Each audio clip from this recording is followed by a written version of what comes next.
میرا نام نعمان علی اتاری ہے۔ میرا سوال یہ ہے کہ جس طرح انبیاء کرام علیہ السلام اپنی قبروں میں زندہ ہوتے ہیں تو اسی طرح کیا اولیاء کرام بھی اپنی قبروں میں زندہ ہوتے ہیں؟ نیک مومن کی جو قبر ہوتی ہے اس میں بھی اللہ پاک کی رحمت سے جسموں کے زندہ ہونے کے واقعات یہ مشاہد ہیں، یعنی یہ کوئی ایسی بات نہیں کہ جس کو دیکھا نہ گیا ہو۔ اب بھی بعض اوقات ایسا ہوتا ہے کہ برسوں کے بعد قبریں کھل رہی ہوتی ہیں اور اللہ پاک نے ان کے جسموں کو سلامت رکھا ہوا ہوتا ہے، تو اولیاء کے جسموں کو بھی اللہ پاک یہ سلامت رکھتا ہے۔ اسی طرح جو حفاظ ہیں، جو قرآن پر عمل کرنے والے ہیں، ان کے جسموں کو بھی سلامت رکھتا ہے۔ کثرت کے ساتھ درود پاک پڑھنے والا، اللہ کی بارگاہ میں توبہ کر کے پھر کبھی نافرمانی نہ کرنے والا جسم، ان تمام کے حوالے سے کتابوں کے اندر یہ مذکور ہے، یہ لکھا ہوا ہے کہ ان کے جسم بھی قبر کے اندر سلامت رہتے ہیں، اور یہ اللہ پاک کی رحمت ہے کہ وہ اپنے انبیاء کرام بالخصوص نبی پاک صلی اللہ علیہ وسلم کے صدقے میں یہ انعام دوسروں کو عطا فرمانا چاہے تو عطا فرما سکتا ہے۔ تو ایسے واقعات اب بھی ہمارے سامنے، یعنی اب تو بالکل واضح ہو گیا نا کہ اب آج کے دور کے اندر ایسی قبریں کھلیں جس کے اندر لوگوں نے دیکھا، اور پچھلی کتابوں کے اندر بھی بزرگوں کے ایسے واقعات موجود ہیں، مستند کتابوں کے اندر موجود ہیں۔ جسم سلامت ہونا ایک حیات کے حوالے سے، جیسے سوال ان کا نا حیات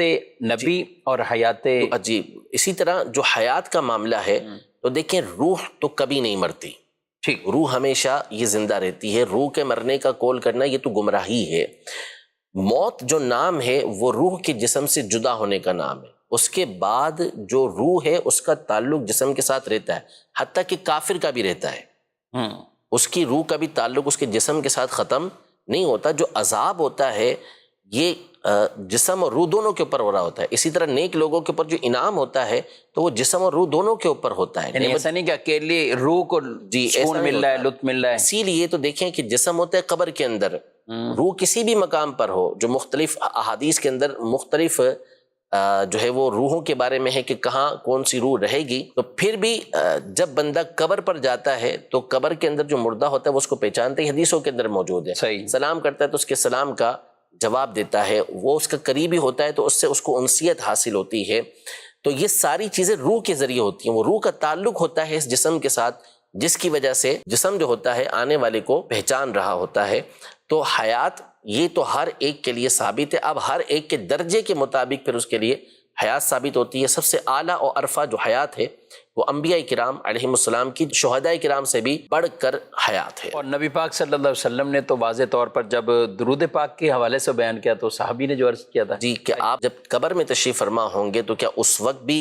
یہ آواز پہنچے گی، آپ ان لوگوں کا درود اسلام آپ تک پہنچے گا؟ تو نبی پاک صلی اللہ علیہ وسلم نے واضح طور پہ فرما دیا کہ ان اللہ حرم علی الارض ان تأکل اجساد الانبیاء، کہ بے شک اللہ پاک نے زمین پر اس بات کو حرام کر دیا کہ وہ انبیاء کے جسموں کو کھائے۔ بلکہ بخاری شریف کے اندر موجود ہے، حضرت سیدنا عمر بن عبدالعزیز رضی اللہ تعالیٰ عنہ یا کسی اور کے دور کے اندر قبر انور ہے، اس کی دیوار گر گئی تھی، ایک پاؤں ظاہر ہو گیا، تو لوگ دہشت کے اندر آ گئے کہ یہ پاؤں کس کا ظاہر ہو، کہیں نبی پاک صلی اللہ علیہ وسلم کا مبارک پاؤں نہ ہو۔ تو پھر حضرت سعید بن مسیب رضی اللہ تعالیٰ عنہ نے پہچان لیا کہ یہ حضرت عمر کا پاؤں ہے، اللہ بالکل پاؤں بالکل سلامت تھا، وہ حیات تھے، اس حیات تھے۔ کیوں نہ ہو نبی پاک صلی اللہ تعالیٰ علیہ وآلہ وسلم، آپ خود فرمائیں کہ میں موسیٰ علیہ السلام کی قبر کے پاس سے گزرا، وہ اپنی قبر میں نماز پڑھ رہے تھے۔ الانبیاء احیاء فی قبورہم یصلون، فرمایا کہ انہیں وہ نماز بھی پڑھتے ہیں، اور پھر اللہ انہیں یہ طاقتیں بھی عطا فرماتا ہے، جہاں چاہیں وہ تصرف بھی فرمائیں اور وہاں جہاں بھی سکیں۔